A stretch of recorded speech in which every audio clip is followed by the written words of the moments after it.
ایران نے بھی غیر قانونی افغان مہاجرین کو واپس بھیج دیا۔ کتنے مہاجرین اب بھی ایران میں مقیم ہیں، جان کر آپ حیران رہ جائیں گے۔ السلام علیکم ناظرین، میں ہوں شہاب خان اور آپ دیکھ رہے ہیں ایم پی نیوز۔ ایران نے بھی غیر قانونی افغان مہاجرین کو واپس بھیج دیا۔ میڈیا رپورٹس کے مطابق ایران نے 4,50,000 غیر قانونی افغان مہاجرین کو اپنے ملک سے نکال دیا ہے۔ اب بھی 40 لاکھ غیر قانونی افغان مہاجرین ایران کے 8 شہروں میں مقیم ہے۔ افغان نیوز ایجنسی نے کہا ہے کہ اب تک ایران نے تقریباً 4,50,000 افغان مہاجرین جو ایران میں غیر قانونی طور پر رہائش پذیر تھے، واپس افغانستان بھیج دیے ہیں۔ ادھر ایران نے کہا کہ اب بھی ان کے ملک میں 40 لاکھ غیر قانونی افغان مہاجرین رہتے ہیں اور ان کے 92% غیر قانونی افغان مہاجرین 8 بڑے شہروں میں مقیم ہے، جن میں تہران، سیستان و بلوچستان، خراسان، رضوی، قم، کرمان، یزد، پارس اور البرز شامل ہے۔ بہت شکریہ۔ مزید ویڈیوز اور اپڈیٹس کے لیے دیکھتے رہیے ایم پی نیوز۔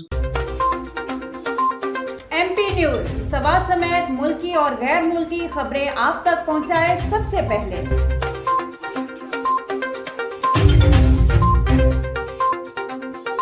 دن بھر کی تازہ ترین خبریں ہوں یا عوامی مسائل ہوں، ایم پی نیوز کی سکرین پر سب سے پہلے۔ سیاسی میدان ہو یا ہو کھیل کا میدان، ہم پہنچائیں گے سب سے پہلے خبر ایم پی نیوز پر۔ اب آپ کی آواز بنے گا ایم پی نیوز سب سے پہلے، تو ابھی فیس بک پر اور یوٹیوب پر سبسکرائب کیجیے ایم پی نیوز کو۔